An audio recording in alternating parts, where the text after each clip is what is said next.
Burgers Pass is a typical forestry gravel road with a classic midpoint summit.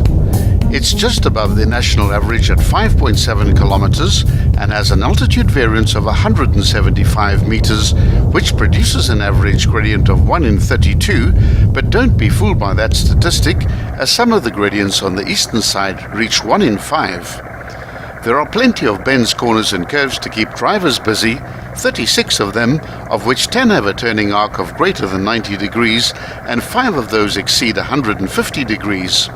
There's one very sharp hairpin bend at the 3.8 kilometer mark.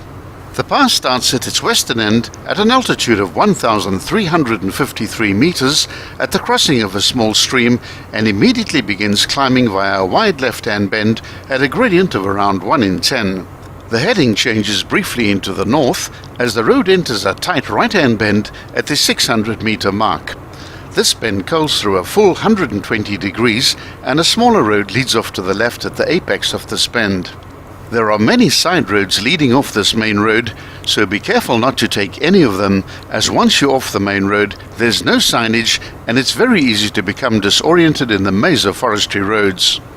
If you enjoy driving through dense forests, then this pass will tick most of the boxes, plus it carries very little traffic other than forestry vehicles, so you should be able to enjoy peace and quiet.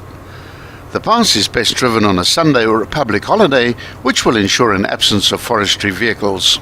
The pass is located in the very heart of the prime forestry zone around Graskop and Sabi.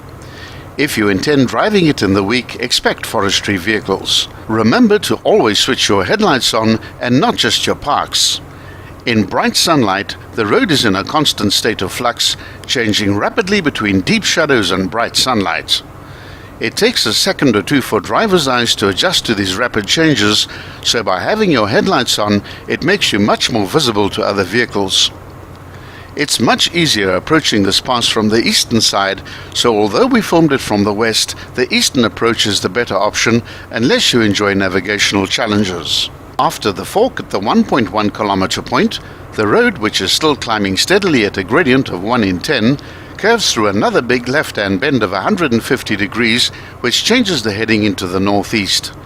This doesn't last long, and at the 1.5 kilometer mark the road bends gently into the east-northeast, then follows a number of easy bends as the ascent continues relentlessly towards the summit, which is reached at the 2.3 kilometer mark at an altitude of 1,516 meters at a wide right-hand bend of 90 degrees.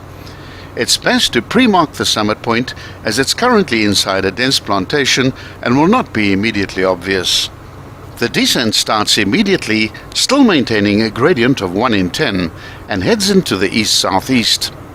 At the 2.8 kilometer mark, the road reaches a watershed point where another 90-degree right-hand bend leads into the most technical section of the pass, which is a chicane-style double switchback. At the time of filming in 2018, the forests had been cleared, and it currently provides good views over the forest-clad valley below. Slow down for the chicane section, which consists of two major bends of 170 and 180 degrees respectively. At the end of the chicane section, the road plummets into a dense forest and soon crosses a small side stream, then swings it to the right and heads directly into the south. This is one of the most enjoyable sections of the pass. Roll down your windows, slow down your speed, and listen to the birdsong. The one and only true hairpin on the pass is reached at the 3.8 kilometer mark, where there's also a double stream crossing. The next section of just over half a kilometer is the steepest on the pass, where the gradients reach 1 in 5. If it's been raining and you're not in a four-wheel drive vehicle, traction will definitely be a problem here. The road heads into the east-southeast, then enters a major right-hand bend of 150 degrees, but the radius is fairly wide, so it's not a problem. South Africa has a plantation area of more than 1.5 million hectares, representing only 1.2% of the total land area. This percentage compares poorly to the 30% of the United States and the 67% of Japan. One of the largest afforested areas in South Africa, an area of 0.6 million hectares, is in the Mpumalanga province. The forestry industry contributes 8.7% of the gross value of the country's agricultural output. The plantation forests of South Africa uses just 3% of the country's total water resource.